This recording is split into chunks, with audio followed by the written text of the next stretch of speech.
Bonsoir à tous. Alors on va attendre pour le direct que les gens arrivent, mais comme très certainement cette vidéo sera mise en replay sur le compte Instagram de Stop Bébé Secoué, je vais donc faire une petite introduction avant d'accueillir notre invité du soir.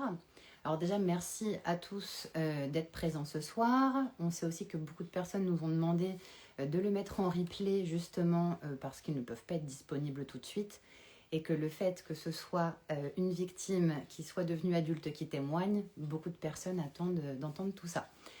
Donc vous êtes sur le compte de Stop Bébé Secoué, je suis Marie, bénévole de l'association. Je suis surtout la maman d'un petit garçon qui a été victime du syndrome du bébé secoué. Le compte Instagram est un peu moins actif ces derniers mois pour la simple et bonne raison que je suis en congé maternité et je m'octroie une vraie pause. La prévention, c'est fondamental. Beaucoup d'acteurs la font aujourd'hui et on en est vraiment ravis. Et ça nous permet aussi de souffler un petit peu quand personnellement c'est nécessaire. Voilà, vous avez un petit peu plus d'infos à ce niveau-là. Ce soir, je suis vraiment ravie de pouvoir échanger avec Kevin parce que c'est vraiment puissant pour les parents de victimes de rencontrer des adultes qui sortent de l'ombre et qui nous partagent justement leur vécu, leurs difficultés, mais aussi leurs victoires par rapport aux séquelles qu'ils ont du syndrome du bébé secoué. Donc Kevin va pouvoir justement nous parler sans filtre de tout ça. Si vous avez des questions, n'hésitez pas à les poser à l'écrit. On reviendra sur un temps d'échange, questions-réponses à la fin du live. Puis je vais voir pour accueillir Kevin, de sorte à ce qu'on puisse commencer les échanges ensemble. Où es-tu? Alors bonsoir, je vois des petits coucous, tout ça. Hop.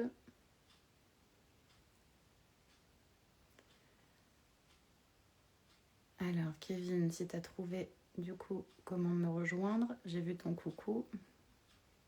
Bonsoir à tous, bonsoir, bonsoir. Voilà. Alors je vais pouvoir accueillir Kevin.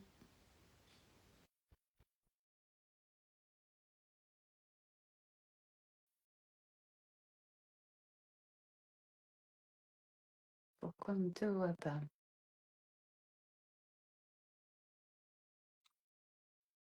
Bonsoir. Coucou. Je suis ravie de t'accueillir sur Également. ce live. Alors du coup, j'ai très peu parlé de Ok. ton histoire.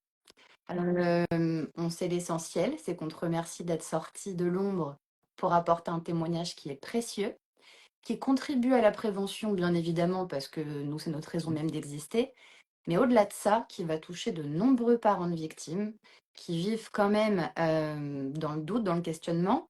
Nos enfants vont plus ou moins bien, mais quels adultes Oui. vont-ils devenir? Et je pense que toi, tu as beaucoup de choses à nous apporter parce que tu fais partie quand même des enfants qui ont conservé des séquelles qu'on peut appeler Ok. lourdes quand Oui. même. Tu as eu quand même un parcours de vie assez difficile que tu Mhm. nous raconteras. Et aujourd'hui, un jeune homme de 29 ans, C'est ça. épanoui, qu'a su faire de ses difficultés des Oui. forces, je pense. C'est un apprentissage. Et ça, du coup, ça va être précieux. Exactement. Donc, pour situer un petit peu, toi, Kevin, tu es né en Oui. 1995 et tu es donc victime de cette maltraitance du syndrome du bébé secoué lorsque C'est tu es ça. âgé de 7 mois. À l'époque, c'est la personne donc qui avait ta garde quand ta maman travaillait, qui du coup a Oui. commis ces violences sur toi. Et si j'ai bien compris, tu as du coup, au fil de l'eau, appris ton histoire à mesure que tu as posé des Exactement. questions en grandissant. Eh bien, écoute, je vais me taire. On va t'écouter. On va t'écouter avec tes mots à toi. Il y a peut-être des gens qui ont vu ta vidéo sur Mhm. Média Légende, peut-être pas. Donc, écoute, libre cours. Parle-nous comme tu as envie de nous parler. Et puis, je me permettrai de rebondir s'il y a des éléments, justement, qu'on peut Bien sûr. approfondir tous les deux. Alors du coup, comme tu l'as dit, moi j'ai été victime du syndrome du bébé secoué. C'était à l'âge de 7 mois. Il y a eu beaucoup de au début de séquelles que j'ai vues qu'après. Parce que moi je l'ai vécu comme si finalement j'étais quelqu'un de normal, on va dire ça comme ça. Mais je l'ai vécu et j'ai eu les réponses que bien plus tard. L'idée, c'est qu'au début, quand ça arrive, ma maman, elle travaillait beaucoup. J'étais effectivement chez cette nounou et quand ça m'arrive, en fait, j'arrive à l'hôpital de base et au début, on ne sait pas forcément que, en tout cas, les personnes ne savent pas ce qui s'est passé. Et c'est que arrivé à l'hôpital qu'effectivement, le diagnostic indirectement est posé parce qu'il y a des séquelles qui sont là, ou en tout cas il y a directement euh, un constat qui est fait sur mon état de santé.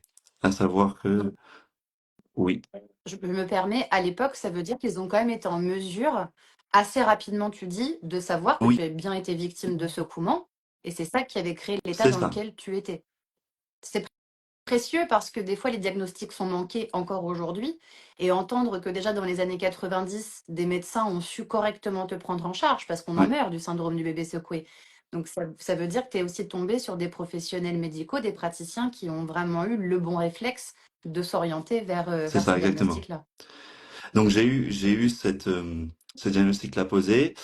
Euh, Avec au départ une cécité sur les deux yeux. J'ai eu un hématome sous-dural également, avec en amont un coma qui a duré 7 jours. Suite à ça, de nombreuses opérations, notamment une opération pour essayer de me faire recouvrir la vue qui a duré un peu plus de 7 heures, pour que je puisse en tout cas espérer revoir correctement déjà.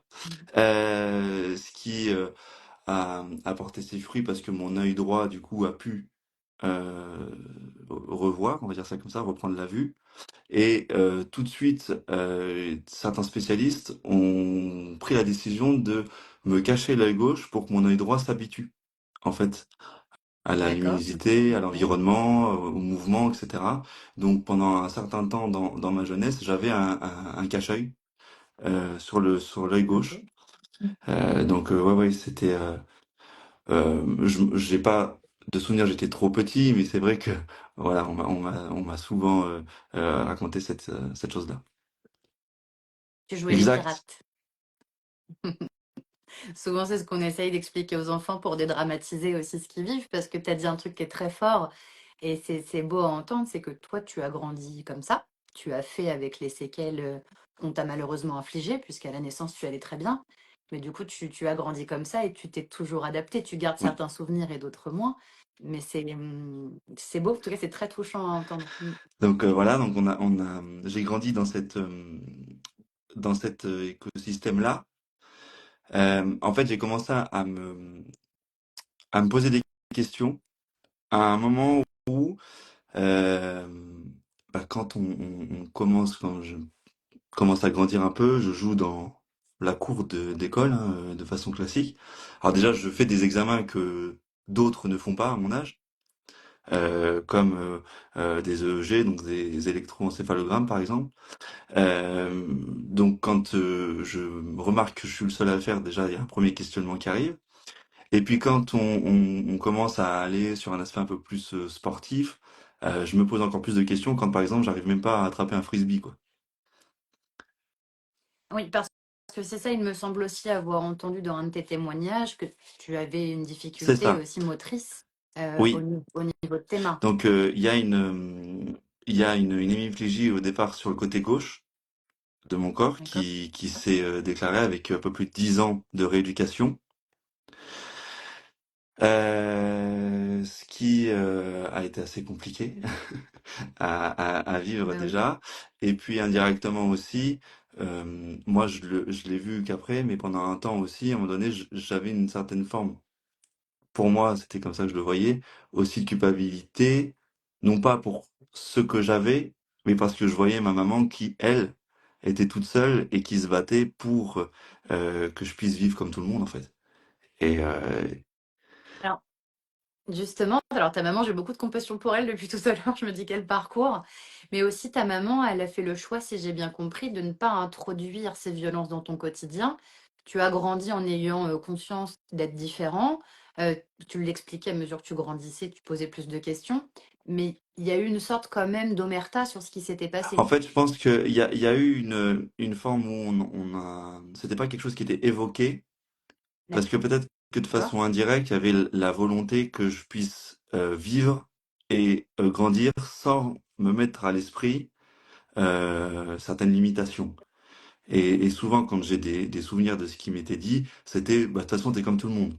Donc vas-y. et indirectement, je pense que c'est aussi ça qui a fait qu'effectivement, il y a certaines choses que, de base, on me disait qui étaient impossibles, même dans des choses simples, hein, c'est-à-dire écrire correctement sur une ligne, par exemple, et qui, à force de travail, finalement, ont pu l'être, parce que justement, on me prenait comme si j'avais rien, quoi. C'est fort. Et du coup, est-ce que tu te rappelles quel âge tu avais quand il a été évoqué, du coup, la maltraitance que tu as subie? En fait, au début, le mot maltraitance, il n'a pas été mis tout de suite. Mhm. Le mot maltraitance, il n'a pas été mis tout de suite parce que on a utilisé le terme accident D'accord. et pas le terme pas le terme maltraitance. Ce qui indirectement, moi, dans ma construction, a, m'a mis une certaine forme de distance finalement, parce que du coup le terme est beaucoup moins fort et parce que du coup indirectement le terme victime ne rentre même pas dans le vocabulaire. Mm. Parce que bon, on a un accident euh, euh, du quotidien, de la route, bon ok, mais on est victime de quelque chose, la terminologie n'est pas la même. Exactement. Et l'impact sur toi et sur ton développement, C'est certainement ça. pas le même non plus. Alors, il y a deux écoles là-dessus parce que là, je reprends ma casquette de maman et ce sont forcément des questions qu'on pose très tôt. Il y aura des questions un jour, ne serait-ce que parfois par les cicatrices physiques liées aux opérations. La différence, après, il y a tellement d'enfants différents au-delà du syndrome du bébé secoué, donc à la rigueur.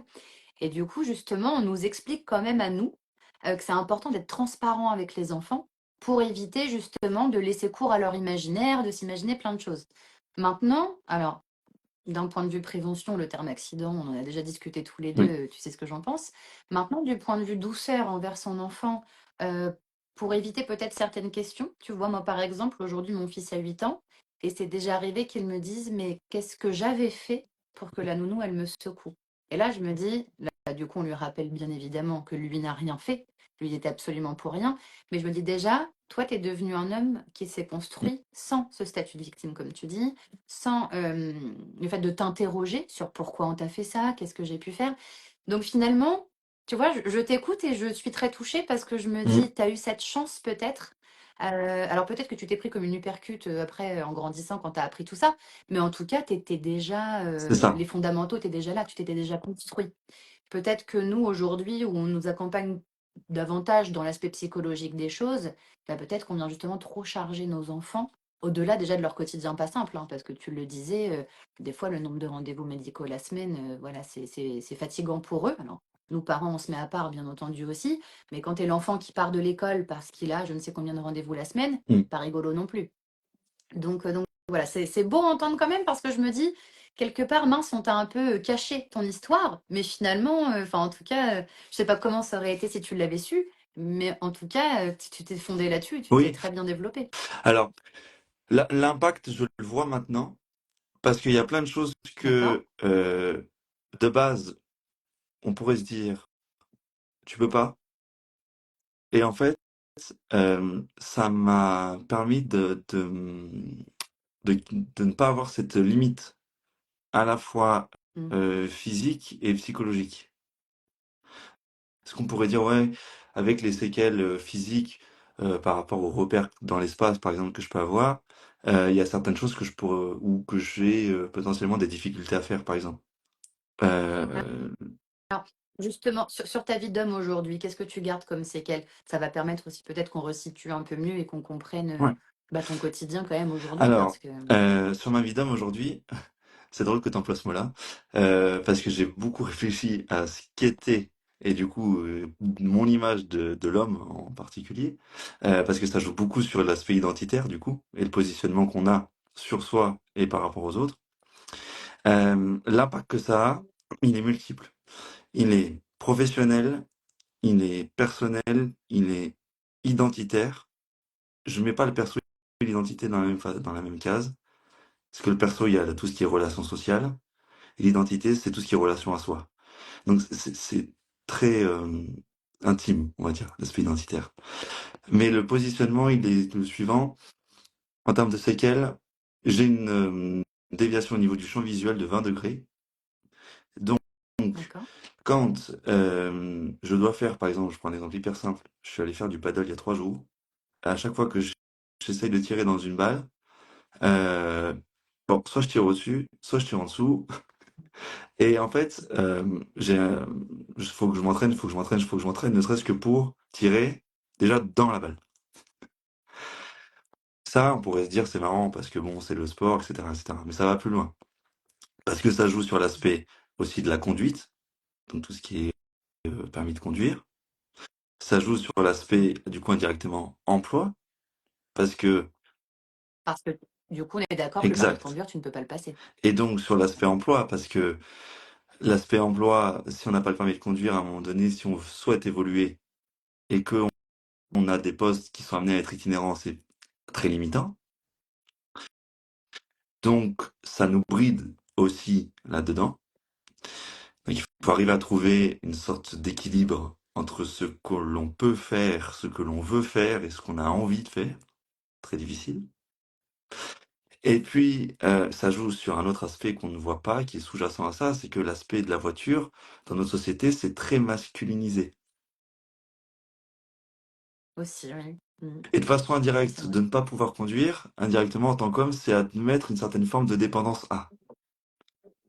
Ouais, de C'est ça. réduction, ne pas être capable Et de. donc, il y a une gestion de l'ego très difficile, Après, il y a plein bien de filles qui n'ont sûr. pas le permis qui vont Mais très bien. ils ne l'ont pas par choix. Voilà, et c'est pas parce qu'ils ne peuvent pas. Et elle est là, la C'est phrase. Mm. c'est ce que je dis souvent. C'est que, ok, il y en a plein qui me disent, ouais, mais moi, je n'ai pas le permis. Oui, mais toi, c'est un choix.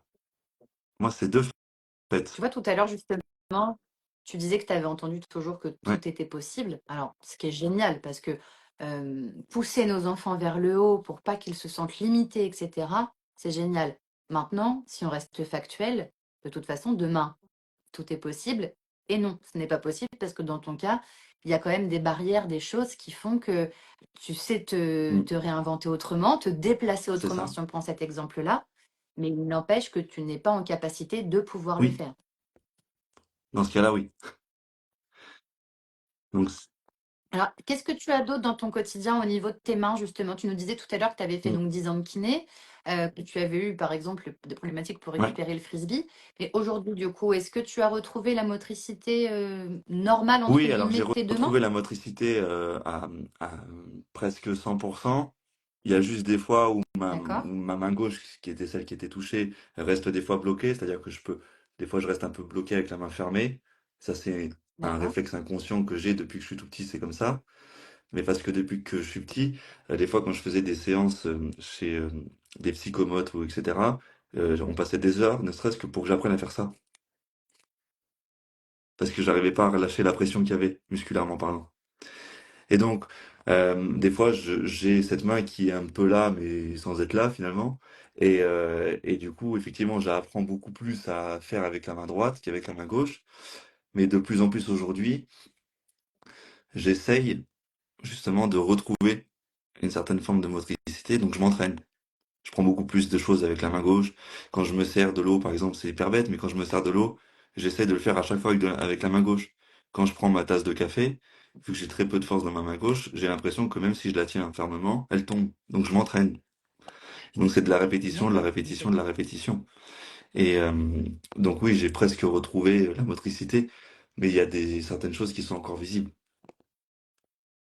D'accord. Ça, c'est l'idée. Après, est-ce que ça m'empêche Euh, autre chose, non, parce que quand je fais du vélo, par exemple, ça fonctionne bien. C'est sûr que quand je dois écrire sur un clavier, par exemple, bah, je mets un peu plus de temps parce que j'écris à une main, Mhm. mais accessoirement, c'est pas vital, donc j'y prête pas attention, quoi. C'est sûr. Néanmoins, la question que je me pose, est-ce que par exemple tu peux nous expliquer un petit peu ton parcours scolaire? Parce que je me dis c'est quand même, alors c'était principalement la main gauche, tu avais la main droite certes, mais tu disais tout à l'heure que c'était aussi Mm. difficile d'écrire correctement entre guillemets sur une ligne. Donc c'est quoi toi Kevin ton Alors, parcours scolaire du coup? Explique-nous. déjà de base, pour comprendre l'écosystème dans lequel ça s'est fait, au vu des difficultés que j'avais déjà d'apprentissage, à cause de l'accident, parce que je prenais un certain nombre de médicaments par jour, Ce qui s'est passé, c'est que les profs jusqu'en CM2 faisaient les cours à l'avance. C'est-à-dire que j'avais mes cours qui étaient prédéfinis à l'avance, avec la possibilité de pouvoir les travailler en amont. Sauf que ça, c'est D'accord. hyper intéressant et riche de sens parce que les professeurs, déjà à cette époque-là, ils étaient du coup compréhensibles de la situation. Donc ça déjà, super, c'est très très important pour moi. Et des années plus tard, je suis même allé retourner dans cette école-là pour les remercier. Et puis en fait, après, bah, quand on arrive au collège, c'est plus possible, quoi. On peut plus faire du cas par cas comme ça. Donc j'ai redoublé ma sixième parce que pour apprendre une leçon qui, pour quelqu'un de entre guillemets normal, si on peut dire ça comme ça, euh, à qui ça prendrait par exemple 1 heure, moi ça m'en prenait 3. D'accord. Ah oui, donc tu as réussi à aller quand même jusqu'à la sixième en ayant l'âge C'est de tes ça. camarades de classe, grâce du coup à tout Voilà. ce qui a été fait sur le long de Après ta j'ai primaire. redoublé. Par contre, il est pris. Ok. Donc 3 heures au lieu d'1 heure par Ouais, c'est rapport à ça. un élève lambda, quoi. Après j'ai redoublé. Ok, ouais. Je suis quand même resté en ce qu'on appelle le milieu ordinaire. Euh, Mm. donc je suis resté jusqu'en quatrième. Et là, ça devenait vraiment compliqué de pouvoir gérer les difficultés que j'avais. Surtout sur des troubles de l'apprentissage parce que bah, ça il y avait beaucoup de choses à apprendre. Et donc, j'ai été déscolarisé, et j'ai suivi des cours à distance pour terminer ma scolarité jusqu'en terminale. À la- Avec l'accompagnement de ta Avec maman, du coup. un professeur un Ah, professeur particulier, ok. euh, Ok. une orthopédagogue exactement, qui Ok. faisait classe par le biais du CNED. Tu as été très bien accompagnée, je trouve, de tout ce que tu nous relates là, déjà arrivé à ce stade de ta vie. Par rapport à ce qu'on peut, nous, parfois déplorer en tant que parents Ouais. quand on cherche des aides pour nos enfants. Là, ce que j'entends, je me dis, mais waouh, ça veut dire que dans les années 90-2000, ça existait, et qu'aujourd'hui, en 2025, on demande à nos enfants qui ne peuvent pas faire comme leurs camarades de rentrer dans le moule et de Mm, suivre le programme. Et c'est là où justement ça se corse. Quand j'entends ça, je me dis, mais c'est génial tout cet accompagnement que tu as pu avoir qui a contribué déjà à ce que tu puisses arriver jusqu'au collège, qui nous semble mm. Ouais, déjà super pour des parents d'enfants plus jeunes, ou malheureusement certains enfants qui ne peuvent pas être scolarisés normalement, hein, qui attendent des places dans des établissements spécialisés. Donc après, du coup, tu as eu aussi cette possibilité-là. Alors, on n'est pas obligé de rentrer dans le détail, mais du coup, tout ça, ça a un coût. C'est ta maman qui a dû oui, supporter les coûts? D'accord. c'est Ok. c'est alors l'accompagnement lui-même et tout ce qui s'ensuit, même du collège jusqu'à la fin, jusqu'à ma terminale, a été trouvé, investi et accompagné 100% par ma maman. D'accord. Elle a, je pense, euh, une force de détermination que je puisse vivre comme tout le monde, de façon astronomique, quoi. C'est Ah bah, c'est sûr que c'est génial pour toi. Mais c'est important qu'on le dise parce qu'il ne faudrait pas que les gens qui écoutent nos échanges s'imaginent que tout ça, ça peut être bien pris en sûr. charge ou que parce qu'on a été victime et qu'on a d'aussi grosses séquelles qui ne permettent pas d'être scolarisé normalement, tout ça, justement, c'est un gros souci aujourd'hui, c'est que ça représente des coûts lourds, de l'investissement aussi personnel. Tu disais tout à l'heure que ta Oui, maman travaillait beaucoup. Donc, soit elle continuait à oui, travailler beaucoup et ça permettait de financer, ou soit on doit arrêter de travailler, s'occuper nous-mêmes des enfants. C'est important quand même de le mettre en avant parce que je trouve que c'est admirable. Enfin, je te l'ai déjà dit quand on préparait ces échanges, mais ta maman, je trouve que c'est admirable tout ce qu'elle a pu t'apporter pour que tu deviennes l'homme que tu es aujourd'hui. Mais je me dis, dans d'autres familles, un enfant avec les mêmes séquelles que toi n'aurait peut-être pas mm, pu s'en sortir aussi bien.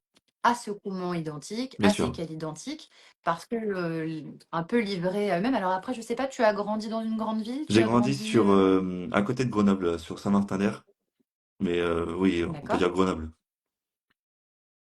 Ok. Voilà. Donc ouais, ouais, Je suis bluffée de savoir qu'il s'est passé tout ça dans les années 90-2000. J'ai vu quelques messages passer, je m'étais dit que je ne les regarderais pas.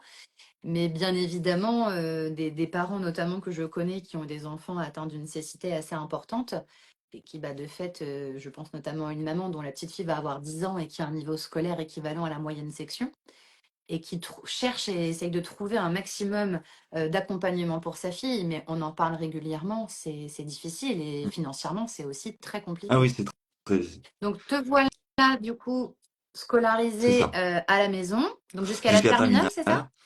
terminale, par souci d'apprentissage, je n'obtiens pas mon bac. D'accord. Parce que, en fait, j'y arrive pas. Très honnêtement, euh, D'accord. j'apprends, mais ça rentre pas. Donc, ça fonctionne pas de cette façon. D'accord. Et donc, je décide, euh, eh ben, d'aller bosser. En fait, Ok. très simplement, parce que je me dis, si je ne peux pas avoir, entre guillemets, scolairement parlant, un bac ou autre, eh ben, c'est le travail qui va me permettre de l'obtenir. Alors, qu'est-ce qu'on peut faire justement quand on a 18-20 ans, qu'on n'a pas de diplôme, qu'on a des séquelles neurologiques et physiques? Qu'est-ce qui nous est Ah bah, c'est la possible de question faire comme que je me travail? suis posée. Parce qu'en plus de ça, c'est pas de diplôme, des séquelles, pas de permis. En plus, effectivement, pas de permis. De- Ouais, Mais et un un vélo. vélo. Bah, hyper simple. En fait, au départ, je faisais la plonge dans les restaurants. D'accord. Premier job que j'ai fait, T'étais, chez... t'étais pas embêté avec ta main? Du coup, ça C'était allait pour difficile, pouvoir. mais en même temps, Ouais. ça m'a bien servi. Parce que du coup, ça m'a demandé un effort. Pour le challenger que Exact. tu es. Ça m'a Voilà. mis dans le système du t'as pas le choix. Et donc, Faut vas-y. que tu le fasses. Et donc, j'ai fait ça pendant un temps. Et en fait, au départ, moi, j'avais un petit challenge que je me suis souvent fixé, c'est quand j'arrive dans un domaine, j'aime bien aller jusque une limite que je me suis fixée. Et là, l'idée, c'était de travailler dans la plonge. Et au départ, je me suis dit, bah, je vais aller jusqu'à pouvoir essayer de travailler en tant que dans un restaurant qui soit reconnu. Parce que j'avais beaucoup, et on en parlera peut-être après, mais il y a eu un grand pan dans ma vie qui a été lié à un besoin de reconnaissance. D'accord. Et en fait, ce qui s'est passé, c'est que je voulais être reconnu, et pour moi, être reconnu à travers le travail, et donc être reconnu à travers les entreprises dans lesquelles, entre guillemets, je travaillais et j'appartenais. Donc au début, moi j'étais plongeur chez Hippopotamus, et je me suis dit, bah, je vais aller et je vais essayer d'aller travailler dans des restaurants un peu style gastronomique, etc., etc. Bon, au début, les gens autour de moi ils disaient, mais tu rêves un peu, t'as rien, pas de diplôme, pas de truc, en plus tu n'as jamais bossé en cuisine, tu vas pas trop le faire. C'est pas possible, quoi. Ça n'existe pas dans le commun, quelqu'un qui arrive sans rien et qui arrive quelque part et qui bosse dans un gastro, surtout que c'est pas son expérience de base. Eh ben, je l'ai un peu fait, à tel point qu'un an et demi après, euh, j'ai travaillé avec un chef qui était étoilé au guide Michelin sur Megève, qui s'appelait encore la Côte de Mille, et avec qui j'ai eu la grande chance de pouvoir travailler en tant que commis euh, pendant une saison avec lui, ouais. Donc c'était assez enrichissant. Et en fait, cette expérience-là m'a montré que, bah, en fait, je peux faire comme tout le monde, voire même mieux, parce que l'expérience Mm. de la vie que j'ai eue m'a amené à cultiver une certaine forme de résilience. Et justement, quand il y a une difficulté, pas me dire, c'est mort, j'abandonne. Tu as une détermination de dingue. Donc du coup, je me suis dit, bah, si je peux faire ça dans la restauration, alors que je pars de zéro, je peux faire ça avec tout. Et on en revient à Exact. tout est possible. Professionnellement, tout est Et jouable. donc, en fait, c'est là où il y a eu un éventail que je n'avais pas envisagé, extraordinaire, où je me suis dit, oh, je peux faire tout ça. Et là, c'était un truc. Alors, je suis un peu parti dans tous les sens, ça c'est vrai, parce que vu que j'avais dans ma tête la possibilité de me dire, je peux tout faire, je suis allé justement dans cette optique. Mm. Ta reconnaissance était peut-être un petit peu Elle trop était nourrie à ce moment-là. uniquement nourrie par ça. C'était que ça. Ouais. Donc il fallait, à ce moment-là, que je fasse quelque chose pour être reconnu aux yeux d'eux. Parce que vu que j'avais beaucoup de... Aux yeux d'eux Non, ou à tes yeux, c'était pas justement? à mes yeux. En fait, je vivais à travers ce que En fait, c'est... Je vivais à travers le regard des autres, mais d'une façon que j'arrive maintenant à expliquer. C'est la façon dont les autres... C'est l'image que les autres me renvoyaient quand je les regardais, de moi-même, qui me donnait de l'importance. Alors, à cet effet, est-ce qu'on peut faire un Oui, petit bond dans le temps? Tu as donc été scolarisé oui. classiquement jusqu'à la quatrième. Et justement, l'image que tu vois dans le regard des autres, comment ça s'est passé d'un point de vue social, amical, tes années d'école? Alors j'ai perdu contact avec une grande majorité des collègues que j'avais, mais la grande chance que j'ai eue, c'est que quand je faisais mes cours à distance avec le CNED, avec cette orthopédagogue, euh, elle avait d'autres élèves. Et donc j'étais pas D'accord. socialement mis de côté, et j'étais avec d'autres élèves qui, eux, avaient aussi des difficultés, pas au même niveau que les miennes, mais qui en avaient aussi, et qui étaient touchés à un point qui devaient aussi suivre des cours à distance. Et donc indirectement, les échanges à travers les cours, etc., la compréhension des problèmes de chacun, m'a amené à me dire, ok, bah, je suis pas tout seul à avoir des difficultés, ils se donnent aussi à fond, bah, je vais me donner aussi à fond. Et donc en fait, c'est ce qui m'a permis socialement à pouvoir aller de l'avant déjà, parce que ça m'a mis dans une posture où je suis pas tout seul. Mais par contre, pour tout ce qui est activité, euh, j'allais dire extrascolaire, c'est vrai que trop eu de, j'ai pas trop eu de, j'allais dire de vie type adolescent classique, parce que à ça, ça ajoutait le fait que j'avais un petit frère qui est beaucoup, enfin, un peu plus jeune que moi, et du coup, le fait que je sois scolarisé à distance faisait que j'étais libre d'une certaine façon, et donc, vu que ma maman travaillait beaucoup, pendant un certain temps, mon emploi du temps faisait que je rentrais pour être avec lui. D'accord. Et donc en fait, indirectement, ma vie d'ado a été aussi marquée par beaucoup de moments que j'ai passés avec mon frère jeune du coup, euh, et, euh, Ok. et du coup pas à aller faire un truc basique type ouais ben on est avec nos potes, on va aller, je sais pas, aller Oui, faire un foot des ou choses etc. d'adolescent. etc. Ça, ces moments-là, ils étaient plus réservés le week-end avec mon meilleur ami d'enfance qui habitait juste en bas de chez moi et avec qui effectivement lui euh, on s'est toujours gardé en vue et etc. Mais une vie classique, voilà. Et est-ce que tu gardes des souvenirs de la période avant l'adolescence? Quand tu es justement dans une classe basique où tu as tes difficultés, mais qu'autour de toi, bah, les enfants n'ont pas l'air d'avoir les mêmes Oui. difficultés que toi. Est-ce que tu te rappelles un peu le comportement des enfants à ton égard? Est-ce qu'il y a des choses qui t'ont marqué ou au contraire, et tant mieux, tu n'as jamais souffert de ce Alors, sentiment de je sais que différence?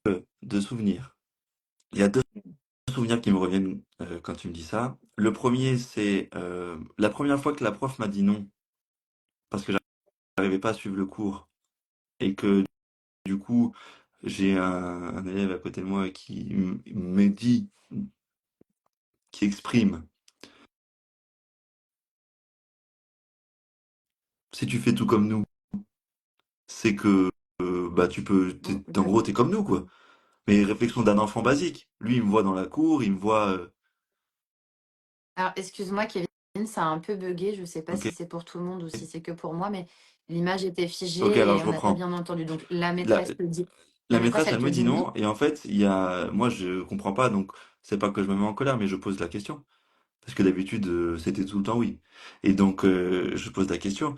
Et un de mes élèves, un des élèves, à ce moment-là, il m'avait dit, mais t'es comme nous. Donc, fais comme nous. Et c'est vrai que ça m'avait posé question parce que finalement, j'étais un peu un entre-deux. il n'y avait pas ce statut de victime non plus, du coup, qui est installé depuis ma naissance. Donc, j'avais pas la compréhension de ce qui se passait vraiment. Et donc, ça m'a mis dans une phase où, bah, identitairement, je sais pas où je suis, quoi. Donc, ça, c'est la première chose. T'as quand même Oui, conscience à des ce moment-là, différences je suis à conscient ce que stade-là, même le si tu ne cours qui sais est en pas train d'être pourquoi, donné, mais j'arrive pas à le suivre. Et que je vois tout le monde écrire, et je me souviendrai toute ma vie d'une phrase que ma prof de CM2 m'a dite. Elle m'a dit, de toute façon, Kevin, tu sais, dans la vie, tu as deux types de personnes. T'en as qui ont un cerveau rapide et t'en as qui ont des cerveaux lents.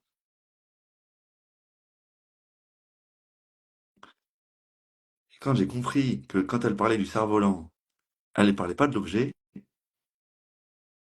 ah ok, oui, ça m'a un peu blessé. elle te C'est ça. mettait dans cette catégorie-là, quoi. Et donc, publiquement, devant tout le monde, c'est vrai que je me suis un peu senti, ouais, bah, en gros, voilà. Ouais. Donc, c'était pas évident. Et est-ce que à cette époque-là, tu ressentais beaucoup de Mm. fatigue? Parce que c'est quand même quelque chose d'assez commun chez les enfants victimes du syndrome du bébé secoué, comme si en fait leur concentration, leur développement, enfin tout ce qu'ils doivent faire leur coûte Oui. plus qu'à d'autres enfants. Et on constate du coup beaucoup de frustration, même chez les enfants plus grands, et beaucoup besoin de sommeil parce que tout leur demande plus d'efforts Alors, finalement. je le constatais à l'époque parce que déjà, je prenais 3-4 médicaments par jour aussi. Euh, Ouais, donc, il y t'avais a la en fatigue. plus de ça le traitement. Mais je le constate encore aujourd'hui, dans le sens où si là, maintenant, peu importe l'heure de la journée, je me pose quelque part, je dors. D'accord. Et non, non, Nous le fais ça pas va, tout de suite, je me ça va. permets. Mais ouais, ouais, je vais pas le faire tout de suite. Mais effectivement, ouais, je le constate encore aujourd'hui. C'est des choses qui peuvent arriver. Ouais. C'est On ça. rappelle, aujourd'hui, tu as 29 ans.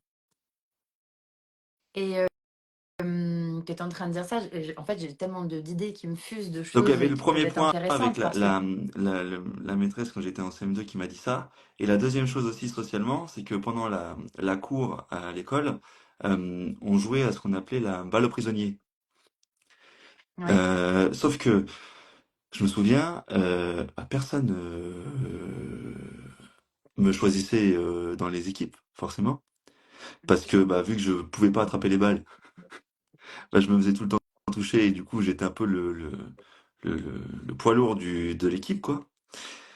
Il y a une chose qui m'a sauvé là-dedans, et pendant très longtemps, c'est mon meilleur pote d'enfance, qui lui, Emeric, a toujours, toujours, peu importe la difficulté, toujours été là.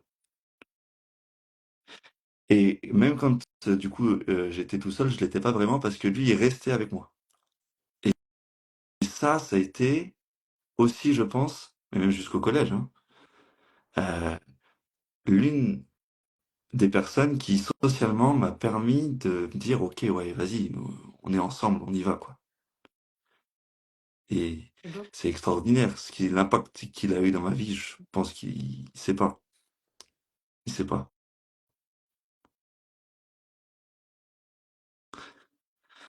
Donc ça, c'est l'idée. Après, les autres impacts, effectivement, on a le regard des autres, on se pose souvent des questions.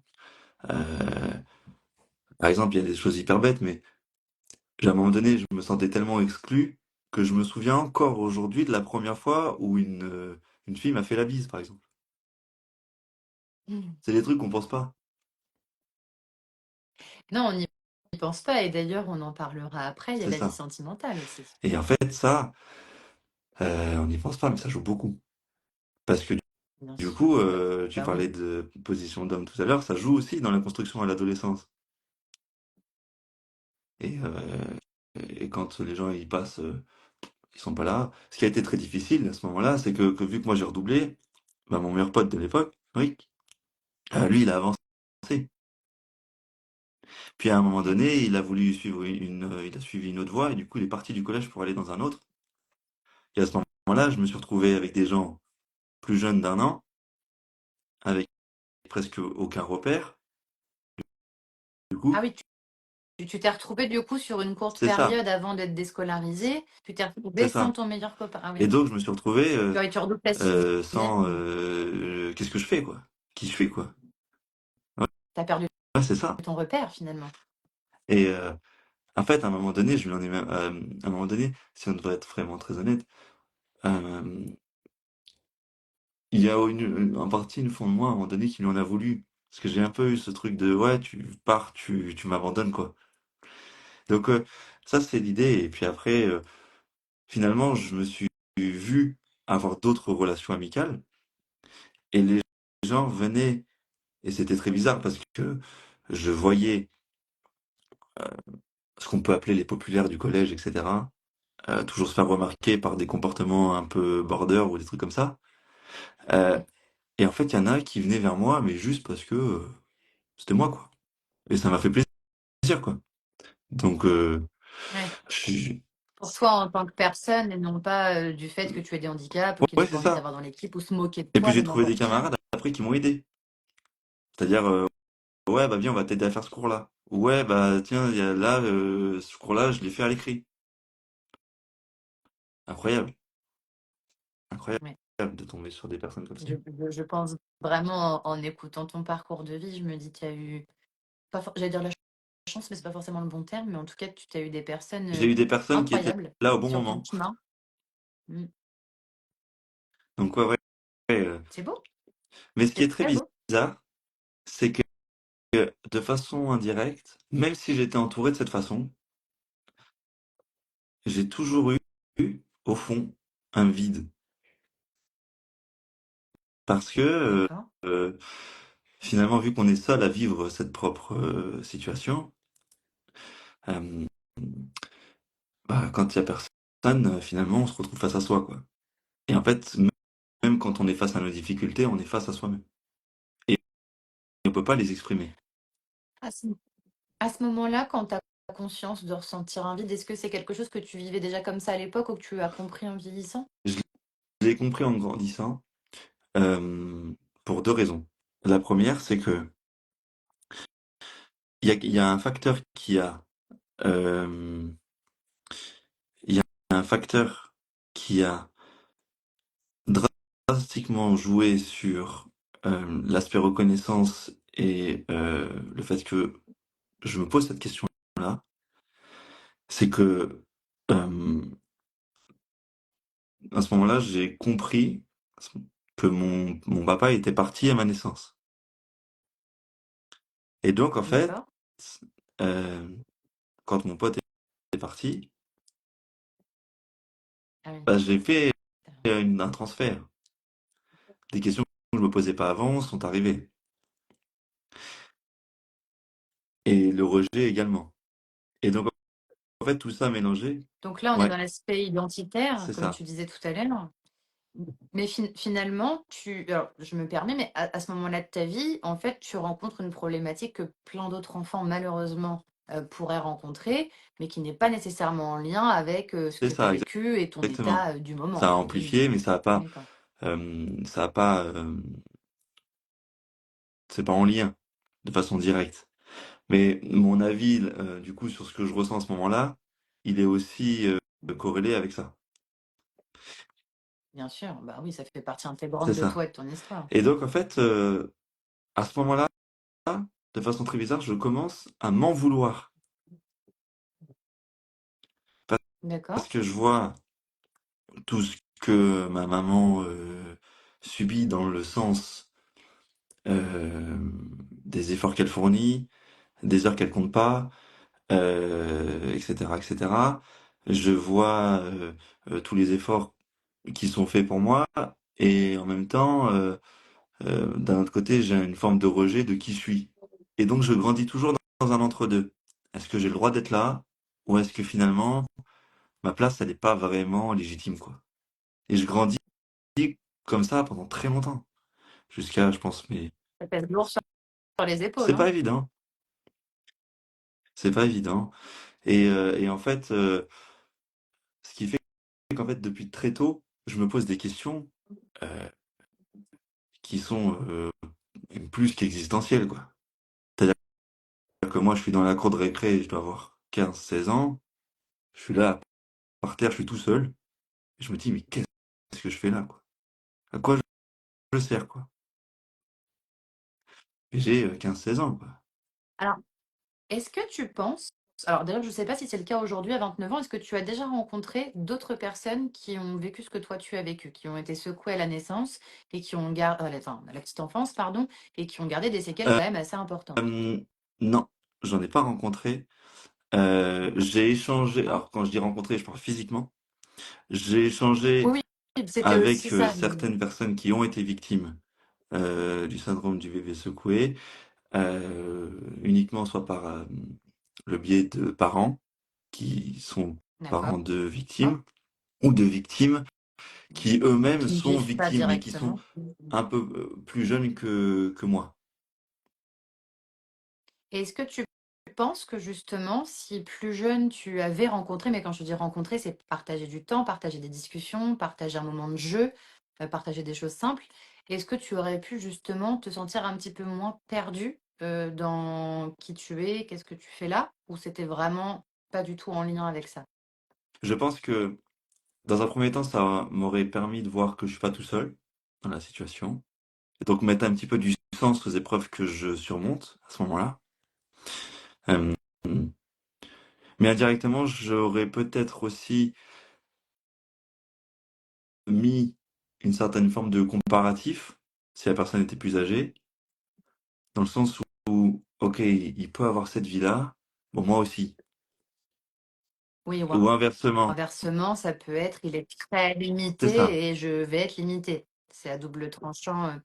La question, elle est importante parce que quand tu parles du vide, alors tu nous confies aussi des choses très personnelles qui font partie de ton histoire d'enfant, de ton histoire familiale. Mais du coup, pour les victimes aussi du syndrome du bébé secoué, quand tu parles de reconnaissance, quand tu parles d'avoir ce besoin en fait de voir dans les yeux de l'autre pour se sentir peut-être accepté, se sentir mieux. On nous parle des fois aussi de réservoir affectif. C'est quelque chose en tant que parent, quand on cherche justement des solutions pour nos enfants. Les plus grands enfants qu'on connaisse sont adolescents aujourd'hui. On a discuté avec quelques adultes, mais plutôt avec les parents parce qu'ils n'ont pas ta chance, ils ne vont pas bien, ces jeunes adultes.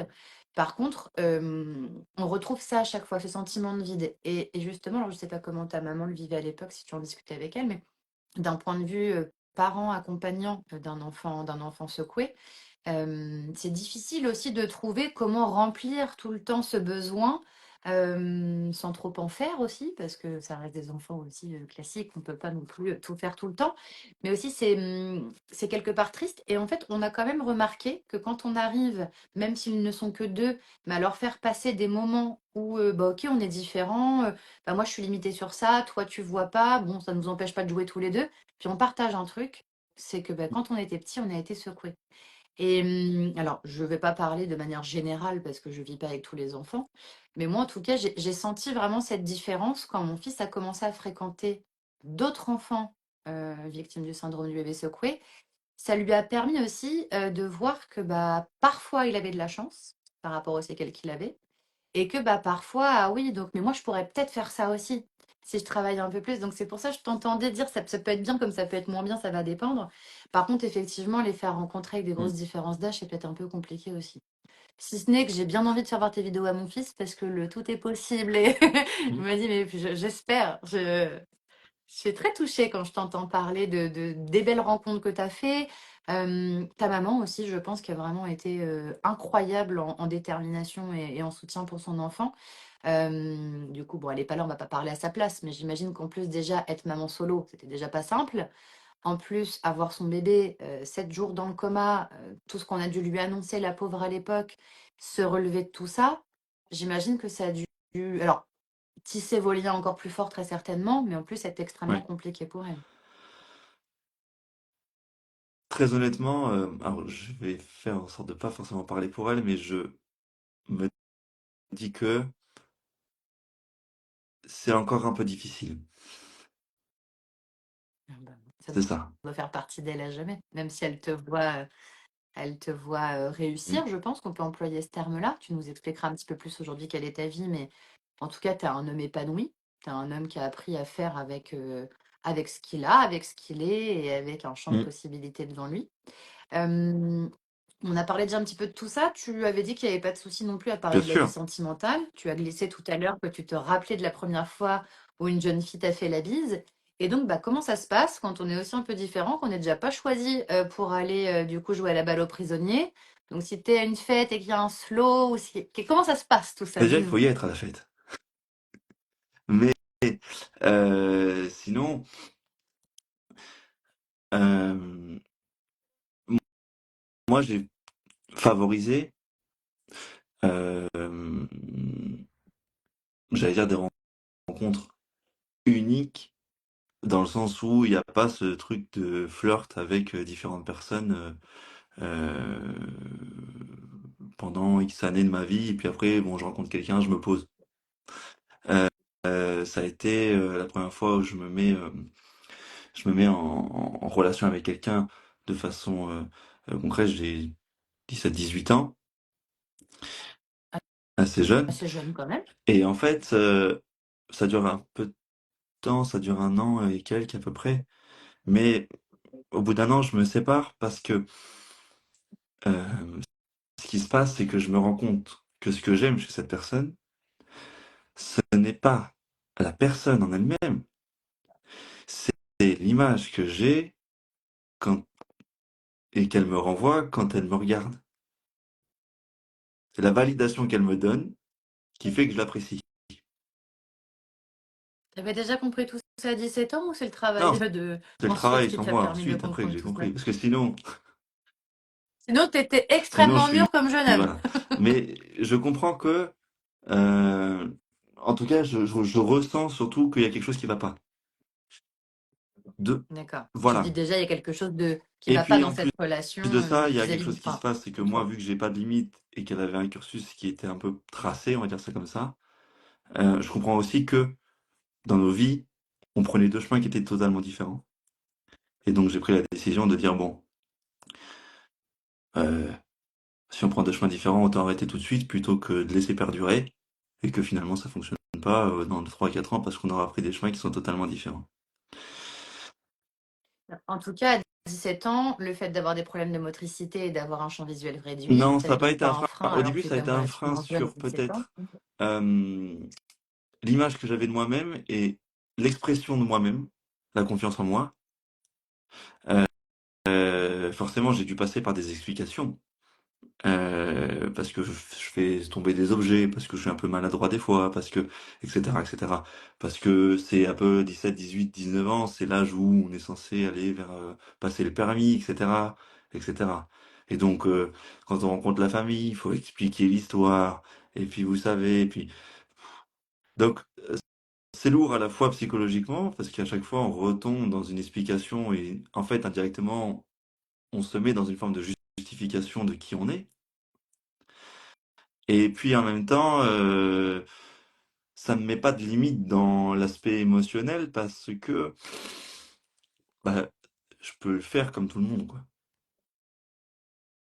Alors, d'un point de vue émotion, justement, est-ce que toi qui as l'air de très bien te connaître et d'avoir analysé beaucoup de choses, est-ce que tu sens une sorte d'amplification de tes sentiments, d'amplification de tes Ouais, émotions? Tu ressens ce ouais. genre de choses? Alors il y a une amplification de mes émotions et du ressenti que j'ai, même des personnes qui sont en face de moi, ce qui me D'accord. demande beaucoup de prise de recul. Mais il y a un point qui est important, que j'ai compris il n'y a pas très longtemps d'ailleurs, qui est qu'en fait, très souvent, des fois, quand j'ai des relations euh, qui me vont pas, on va dire ça comme ça, euh, j'ai la faculté de pouvoir couper très vite sans que ça puisse émotionnellement m'impacter. C'est C'est plutôt un un atout, atout, du coup. mais avant je le voyais comme une difficulté. Parce que du coup, les autres me voyaient comme, ouais, bah du jour au lendemain, il peut d'un seul coup arrêter de nous parler. En gros, on n'est rien pour lui, quoi. Non, c'est pas tant que, En fait, tu sais voilà, bien te c'est pas protéger. tant que vous êtes rien pour moi, c'est juste que j'ai un attrait psychologique qui fait que, je crois que ça s'appelle l'apathie, mais moi, qui fait que je peux switcher dans mon esprit et faire de quelqu'un qui peut être mon meilleur pote que je vois tous les jours, quelqu'un avec qui je peux avoir aucune relation, ça ne me fera aucune émotion. Avec élément Bien sûr. déclencheur, on est d'accord. Alors, Quelque chose du coup voilà. élément déclencheur, oui, oui. euh, si tout va bien, il n'y a pas de raison. Non, t'as pas. Oui, Ça, c'est important de le dire quand même parce que tu sais que, alors je sais pas si tu le sais, mais quand on se renseigne un petit peu sur les traumatismes crâniens, etc. Donc là, forcément, le syndrome du bébé secoué, c'est un traumatisme crânien qui est non accidentel. Mais peu importe, j'ai envie de dire, le traumatisme crânien est là avec ses séquelles. Et en population carcérale, par exemple, on retrouve énormément de personnes oui, qui sont traumatisées crâniens à la base. Il y aurait plein d'études hein, sur le sujet, j'ai pas les infos avec moi, je pensais pas qu'on allait parler de ça. Mais du coup, des fois, ça peut aussi jouer sur l'émotionnel, sur le manque d'empathie, sur beaucoup de choses. Alors, je te dis ça parce que des fois, on se dit, mais est-ce qu'il y a un risque que notre enfant devienne un jour quelqu'un de différent, qu'il devienne psychopathe? Voilà. Quand ils sont tout petits, qu'on nous annonce plein de choses, on se dit, oh mon Dieu. Et là, du coup, je me dis, mais toi, en fait, même cette chose-là, alors je grossis le trait, mais je me dis, mais c'est une énorme ouais, chance dans la vie d'être capable de faire ça. Je pense qu'il y a beaucoup de personnes qui apprécieraient, plutôt que parfois de laisser des personnes nocives trop nous envahir et nous faire du mal, toi, au moins, tu sais mettre tes barrières, te protéger et passer à autre ouais, c'est chose ça. sans en souffrir. C'est précieux. Donc ça se passe comme ça. Après, j'ai rencontré quelqu'un, donc j'avais 19 ans à ce moment-là. Et cette personne-là, je suis toujours avec. Ah, super! Donc on a des projets encore plus grands qui arrivent là prochainement. Tout se passe très bien. Euh, c'est, je pense, si je devrais résumer, une chance parce que en fait, elle m'accepte comme je suis et elle accepte les choix que je fais. Et ça, c'est rare. Du coup, aujourd'hui, tu aimes qui C'est tu es et non pas qui ça, tu es à travers exact. ses yeux, à elle. Ça, c'est Je rare. crois qu'elle t'aime vraiment sincèrement, comme on mérite tous d'être aimés.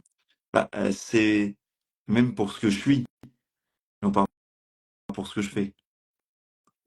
Après, C'est déjà précieux, déjà. important. Donc, ouais, c'est... Donc, 10 ans de Ouais, relation d'amour, des projets. Donc, ça, c'est super. Et donc, elle t'a accompagné aussi elle dans ta vie professionnelle, m'accompagne dans ma vie j'imagine. professionnelle. Tu vas nous expliquer ce que tu fais Oui, aujourd'hui. elle m'a accompagné dans ma vie professionnelle, bien que ça a été un peu un casse-tête pour sa famille parce que j'ai toujours eu un parcours un peu du coup atypique, mais toujours, toujours riche parce que quand on s'est mis ensemble, je lui ai dit deux choses. Je lui ai dit, moi avec qui je suis, il y a deux choses que je te promettrai, que je te promets pas. C'est un, le fait d'avoir un CDI. J'aurai jamais de CDI. Et deux, c'est que avant mes 30 ans, j'ai envie d'ouvrir un truc, hein, une boîte, quelque chose. Parce que je veux apprendre partout, de tout, tout le temps. J'ai tenu ce truc-là, bien que pour des parents, ça fait un peu peur, parce que du coup, on voit sa fille partir avec quelqu'un qui est sur le papier au départ pas forcément très stable. Et donc, en plus, avec des difficultés. Et donc, il y a le jugement aussi. Ouais, est-ce que tu peux prendre quelqu'un qui a moins de problèmes? Ouais, euh, bon, franchement, c'est bien, mais à un moment donné, il va falloir que tu te poses. Ouais, non, mais d'accord. Mais c'est pas que je ne peux pas ou que je ne veux pas. C'est que je fais comme je peux avec ce que j'ai. Et que, et Que avec ce tu que as j'ai envie envie de faire. aussi. Et donc, j'ai passé beaucoup d'étapes. J'ai repris des études après bien plus tard. D'accord. Études qui, disons-le, m'ont permis d'avoir des postes que jamais j'aurais cru pouvoir tenir. Alors, tu l'as ton bac ou J'ai tu l'as pas? même plus que ça. J'ai pu avoir une certification signée par le centre de formation de chez ADECO pour avoir suivi et accompli la formation chargée de recrutement en master. Alors, je fais l'impasse de toutes les épreuves d'avant, mais en tout cas, le Bien niveau sûr, professionnel bien sûr. que ça a pu m'obtenir, c'est celui-ci. En tout cas, aujourd'hui, tu as 29 ans, tu as redoublé ta sixième, tu es sorti du système scolaire en quatrième. Ta maman, elle s'est démenée pour t'accompagner jusqu'au bac que tu n'as pas eu à l'époque. Mais en tout cas, après, jeune homme déterminé que tu étais, il n'empêche qu'aujourd'hui, tu as une certification, du coup, Ouais, d'avoir suivi des études ouais. chargé de recrutement jusqu'à un niveau bac plus Tamponné 5 quand même. RNCP reconnu par l'État. C'est quand même fou. N'en Oui, bien déplaise à sûr. certains. En n'ayant C'est pas le droit de conduire ça. une voiture, j'ai envie Ouais, de te dire, c'est un c'est détail. ça. Exactement, c'est un petit détail. Mais dans ton domaine, forcément que ça Eh limite oui, les choses. Il y a ça aussi, parce que tout à l'heure, tu nous expliquais que tu étais amené à faire de l'itinérance, etc.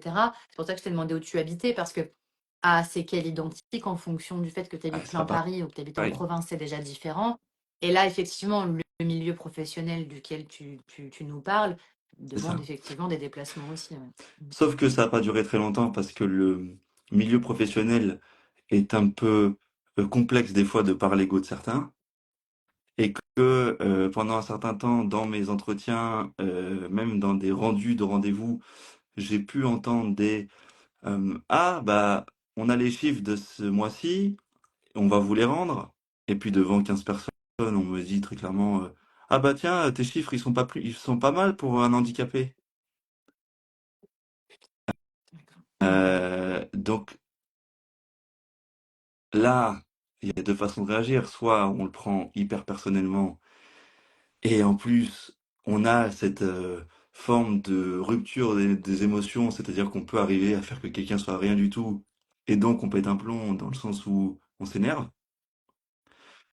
Soit on essaye de prendre du recul et de se dire finalement, qu'est-ce qui est le plus triste? Le fait qu'il m'affiche devant tout le monde, ou le fait qu'il ait la nécessité de le faire? Effectivement, mais sur le moment, par contre, alors parce que je me dis à chaque fois, je vois que tu as beaucoup analysé toutes ces choses-là, et c'est génial de les avoir analysées. Et je me dis quand même, ce sont des choses qui sont dures à entendre, Ça, je qui l'ai te analysé ramènent à sur le un tas, état hein. qui n'est pas Ce que... que je te dis là, je l'ai fait en direct. T'as la faculté de ne pas ressentir, justement, de ne pas être De par le fait que blessé je mets des des bêtises que tu distances entends. sur ce que je ressens, quand quelqu'un me dit ou m'envoie une info, la première question que je me C'est fou, pose, ça. c'est pas comment je vais lui répondre, c'est pourquoi il me dit ça. Ça n'a rien à voir. Et du coup, ça me permet d'avoir une prise de recul extraordinaire. Ah bah oui, Parce que du coup, je suis pas dans la j'imagine bien. défense. Je traite mon ego, en fait. Et, et ça, tu l'as Je me suis développé entraîné. comment, toi, ça? Si tu devais aujourd'hui t'adresser... Bah, c'est pour ça que je te dis ça, parce que je me dis, peut-être aussi que comme Mhm. ton cerveau comporte des Mhm. lésions factuellement, on ne sait pas non plus sur quoi elles agissent, toutes ces lésions.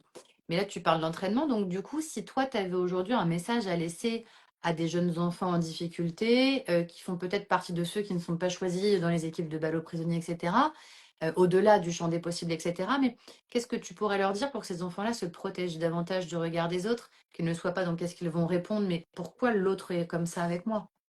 La première chose que je dirais, c'est que déjà, s'il y a un enfant qui a besoin d'être dans le jugement, ça peut être enfant, ado, hein, même adulte, hein, mais en tout cas, Oui, oui, bien sûr. si on rentre dans ce cadre-là, c'est que le problème, il vient pas de soi. Le problème, il vient de l'autre. Si je devrais expliquer à un enfant qui est encore plus jeune, je dirais, si quand tu te lèves le matin, à l'intérieur de toi, ça va, et que finalement, tu es content parce que tu vois maman, parce que tu vois papa, et que tu es bien. Pourquoi, finalement, ce qui se passe dehors de toi, tu le fais rentrer? Si toi, dedans, ça va, laisse les choses dehors, et puis voilà. Mm. Ça, c'est pour un enfant qui est beaucoup plus jeune. Mais si on... Et tu sais qu'à un Eh oui, à adulte, ça parle un adulte, aussi. ça parle aussi, bien Moi, je sûr. t'entends, je me dis, mais t'as Eh raison, oui, faudrait que j'y pense plus souvent. ça parle aussi. Mais l'idée, c'est ça. Et l'idée, c'est de se dire, OK, moi, ça va, en vrai. Bon, à l'intérieur, quand on est victime de syndrome du bébé secoué, À force, on le sait. Donc, c'est pas qu'on s'y fait, mais c'est qu'on a l'habitude de se battre contre. Donc, la difficulté, on la connaît perso. Donc, on met un sens à ce qu'on fait, on met un sens à notre combat. Au bout d'un moment, on se dit, ok, bon, ça devient naturel. C'est difficile, mais c'est naturel. Donc, si ça devient naturel et qu'après le reste, c'est ok, et que je suis bien là-dedans, pourquoi être impacté pour ce qui se passe à l'extérieur? Et ça me fait penser, ça me fait faire le lien aussi. Alors, bien entendu, je t'ai dit en préparant ces échanges que je n'avais pas envie qu'on s'attarde sur la personne qui a fait ça, parce que ce sont des personnes qui ne méritent pas qu'on s'attarde sur elles. Néanmoins, quand toi, tu as compris que des difficultés que tu pouvais rencontrer, etc., étaient du fait de quelqu'un qui t'avait infligé quelque Oui, chose quand même de violent, de douloureux, qui a pas nécessité 7 jours de coma, comment on le vit ça et comment on avance sans ressentir trop de colère, d'autres sentiments peut-être que tu il y a sauras trois mieux nous phases. décrire? La première, il y a la découverte de notre situation est due à quelqu'un d'autre. C'est quelqu'un d'autre qui nous fait porter le poids de ce qu'on est en train de vivre. Ce qui fait naître un sentiment de colère, du coup. Parce qu'on n'a pas choisi de subir ça. Donc, on nourrit intérieurement une colère contre cette personne. Mais on nourrit aussi une colère contre ce qu'elle nous laisse. La deuxième phase, c'est on essaye de comprendre. Parce qu'on essaye de se dire, ok, bon, ça s'est passé, ok, je me bats contre ça, ok. Mais à un moment donné, le cerveau, il est obligé de mettre du sens à ce qu'on fait.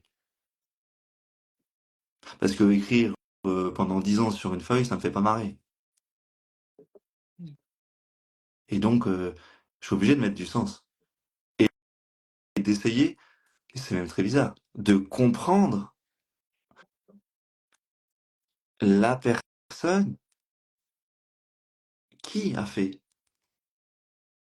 Non pas d'accepter et de excuser, mais d'essayer de se mettre dans la posture de, ok, qu'est-ce qui s'est passé de l'autre côté? En tout cas, c'est comme ça que moi je l'ai fait, hein. À l'époque, du coup, alors c'est quand même important qu'on revienne à minima sur cette personne, du coup, par rapport à ce que tu dis là, c'est que cette personne a reconnu ce qu'elle t'avait Enfin, en fait. fait, ce qui s'est passé, c'est que cette personne, euh, après, ça a été reconnu sur un temps plus lointain parce que il y a eu la découverte à l'hôpital de ce qui s'est passé, le diagnostic qui est posé, etc. Et effectivement, il y a eu factuellement le fait que oui, ça s'est passé. Euh, ce qui est aussi une forme de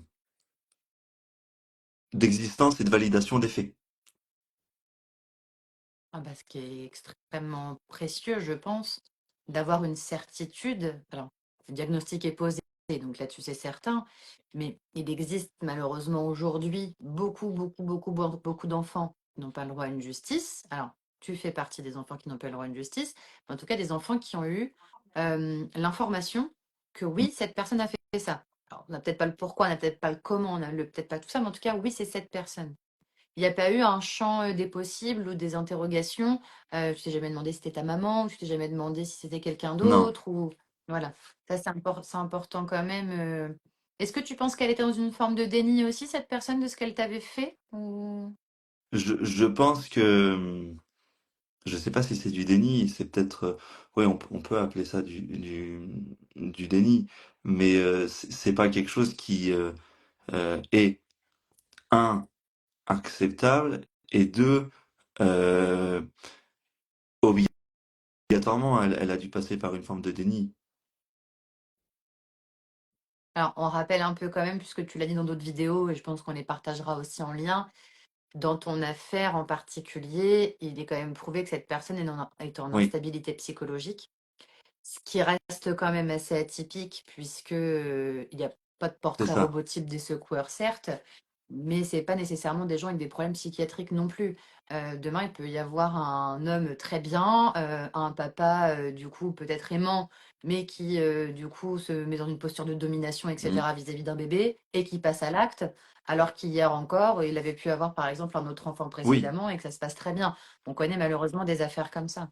Ou comme tu le disais aussi, c'était pas écrit sur son front, ta maman, bien évidemment, n'avait pas forcément constaté les problématiques c'est psychologiques ça. de cette personne.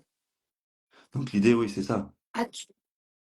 As-tu déjà envisagé la possibilité, alors c'est peut-être très naïf comme question, mais je me la permets, d'échanger avec cette Je personne? vais aller plus loin. Le chemin que j'ai fait euh, me permet aujourd'hui de dire, j'aimerais bien la rencontrer parce qu'en fait, euh, en finalité, je lui en veux pas vraiment aujourd'hui.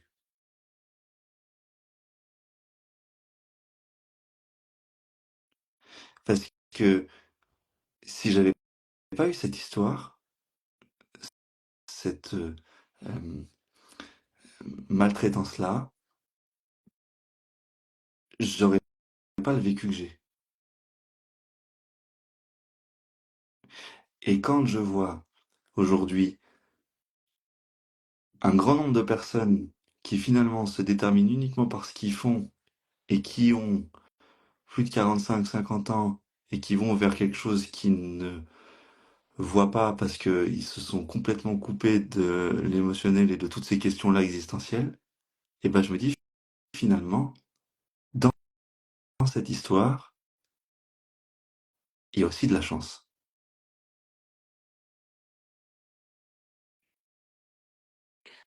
Peut-être pas aller de là à la Je vais remercier pas quand la même. remercier, qu'on soit d'accord.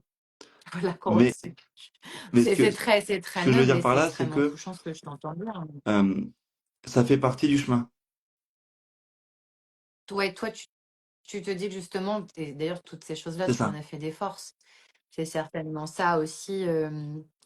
En fait, si tu veux, là, je suis complètement perdue dans ce que je ressens. Pardon, parce que je crois que c'est vraiment le côté maman qui a pris le dessus en t'écoutant et non plus du tout l'aspect prévention. Euh, et ça me fait plaisir pour toi, puis ça me fend le cœur aussi parce qu'il y a une autre jeune femme d'une vingtaine d'années dont on est proche de la maman.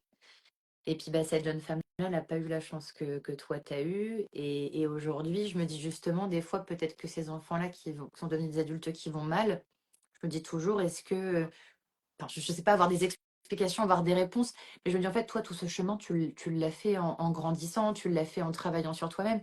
Et je me dis en fait, ce qui est beau dans les séquelles que tu as, c'est que ça t'a permis d'aller toujours plus loin, intérieurement, mais plus loin aussi, socialement, professionnellement, sentimentalement.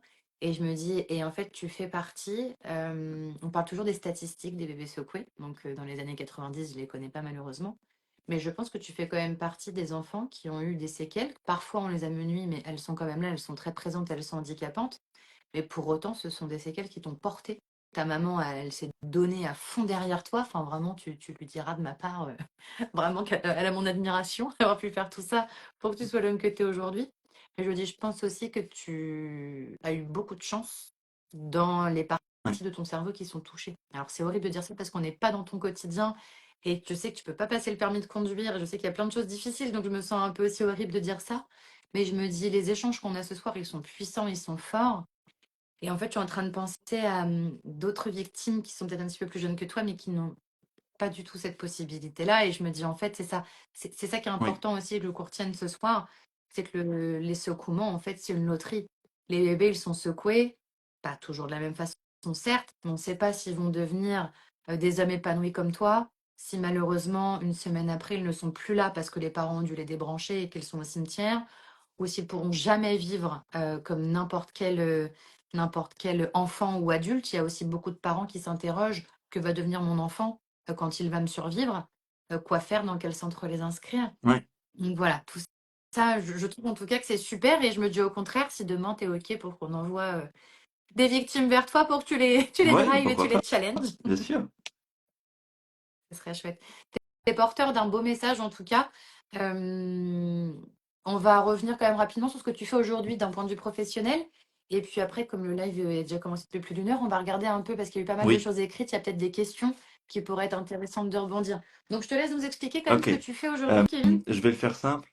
Euh, Depuis 3 ans, donc j'ai tenu, ça c'est important parce que du coup c'est un objectif euh, que je m'étais fixé et que je pense que mes séquelles m'ont permis d'avoir cette force-là de pouvoir tenir.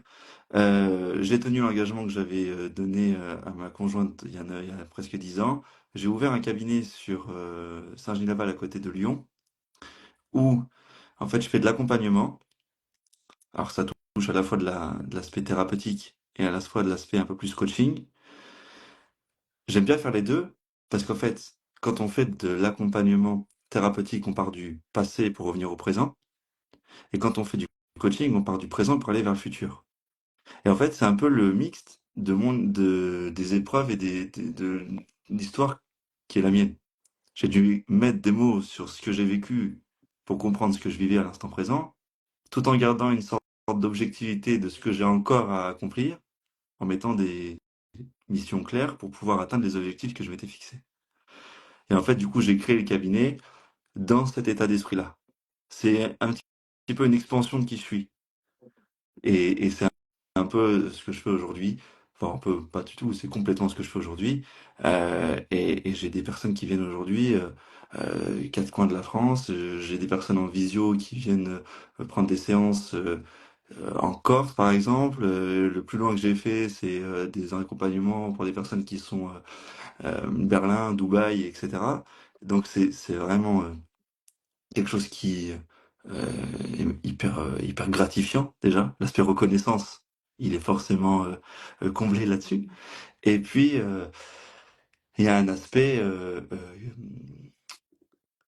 curiosité, parce que du coup, je me suis du coup plongé et j'ai surtout approfondi l'aspect neurosciences.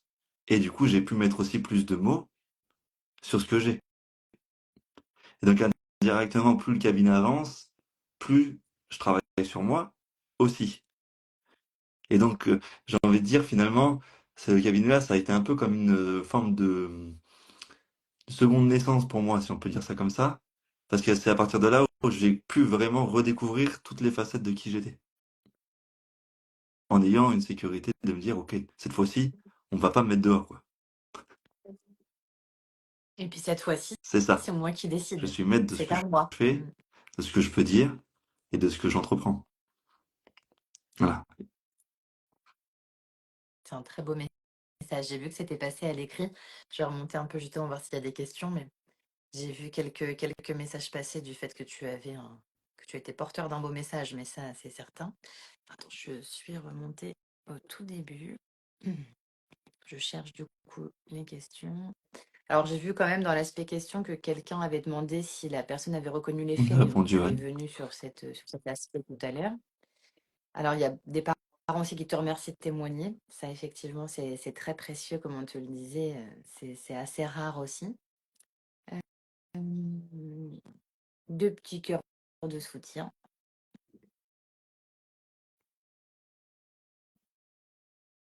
Bah écoute, je ne vois pas de questions. Attends, il me semble en avoir vu passer tout à l'heure. Je remonte doucement mais sûrement. Ah, effectivement, il y a des parents qui confirment que quand on remet dans le contexte des années 90, l'accompagnement que tu as eu, il est vraiment très beau parce que c'est pas toujours le cas, Mm. même dans les années 2020. Euh, bon, les gens précisent aussi qu'au-delà de ta détermination, tu as de l'humour. Effectivement, je l'avais très vite remarqué en échangeant avec toi. C'est pour ça qu'on aura pu aussi dédramatiser un petit peu parfois la Ouais. lourdeur du sujet. Euh, alors, tu as une question là. Est-ce qu'il pourrait être ce que les médecins appellent emprunt de troubles du spectre autistique? Est-ce que tu as pu connaître ça, des balancements, des recherches de sensations, etc. Alors, je comprends ce que la personne veut dire. En fait, dans certaines séquelles du syndrome du bébé secoué, souvent, les professionnels médicaux nous disent il y a des lésions cérébrales, on ne peut pas forcément identifier ce qu'ont les enfants, on va voir à mesure qu'ils vont grandir. Et souvent, quand même, ils ont des tests réalisés afin d'écarter tout trouble du spectre autistique. Je vais y arriver.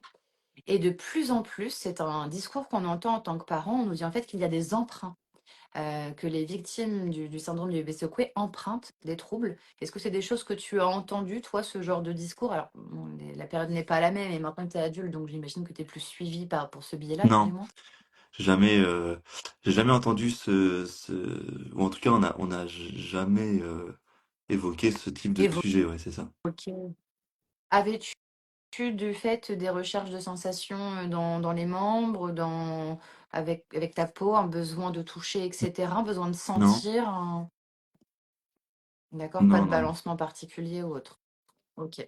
Donc, ça répond un peu au message qui a été posé par une maman de victime.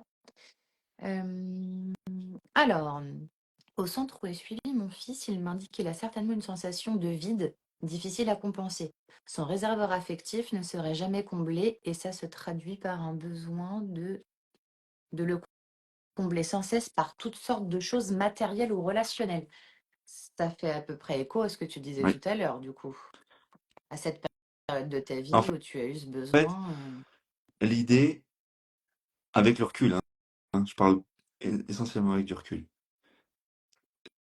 Si j'avais pas eu ce laps de temps de réflexion sur ce que ça me faisait ressentir, je pense que j'aurais pas pu y mettre un sens. Parce que ça m'aurait pas laissé le temps de mettre le doigt dessus et dire, OK, là maintenant, qu'est-ce que je ressens? Si c'est souvent comblé, c'est difficile du coup de le percevoir. Un petit peu comme quand on nous explique que l'ennui, c'est bon aussi pour les enfants, que ça laisse libre cours à leur C'est ça. imaginaire. Là, comme tu le dis, c'est bien aussi de ne pas trop chercher à remplir le réservoir affectif pour que justement l'enfant, peu importe l'âge qu'il a à l'instant T, mais qu'il puisse aussi, lui, à se poser quelques questions ou à entendre quand on lui pose pour mieux déjà Oui. travailler sur lui-même. D'accord. C'est bien, non, parce qu'on aurait tendance, alors je veux dire, j'aurais tendance, en tout cas les personnes qui gravitent autour de mon enfant, je ne vais pas parler au nom de tous les parents de bébés secoués, on a tendance aussi à les surprotéger, peut-être pas les suraimer, mais quand même, faire d'une fête n'importe quelle acquisition, de dire oui plus facilement, peut-être de faire des cadeaux plus facilement. En tout cas, c'est comme ça nous, que notre fils a pu grandir. On a tellement fêté le fait qu'il soit vivant et le fait qu'il aille bien, qu'aujourd'hui, justement, on se le dit souvent, on se dit peut-être qu'il n'aurait pas été comme ça si on n'avait pas Mm. été comme ça non plus.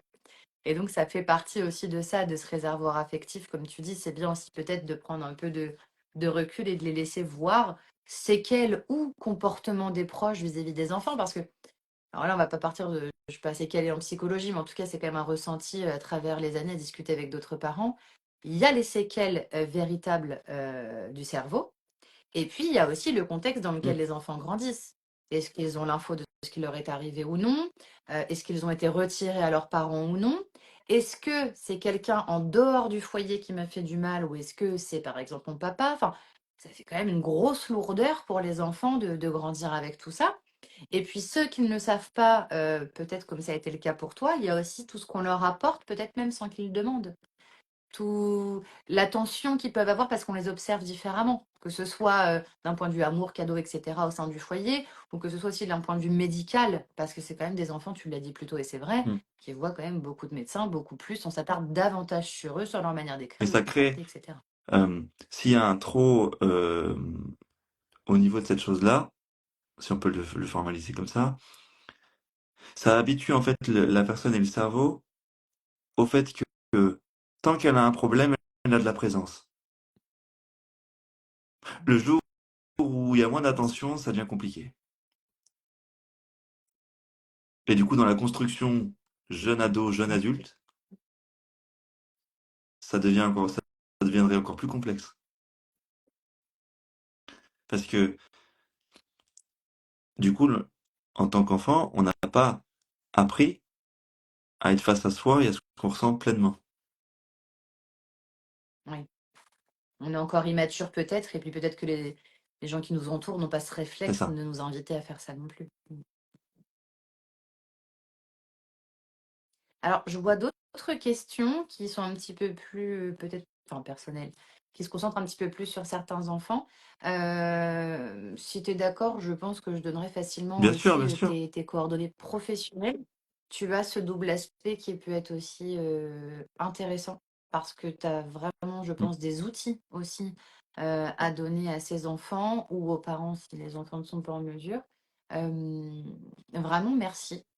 Merci du fond du cœur. Je ne sais pas comment ça s'est trouvé fait que tu es sorti de l'anonymat comme ça, mais merci mm, de l'avoir fait. J'imagine que c'est pas toujours simple. Il y a aussi une part de reconnaissance, comme tu le disais tout à l'heure, donc tant mieux. Si ça peut te nourrir un petit peu plus, on est très heureux, mais surtout toi, tu nourris la prévention en expliquant ce qui t'est arrivé, mais aussi et surtout, tu nourris mm. beaucoup de personnes d'espoir.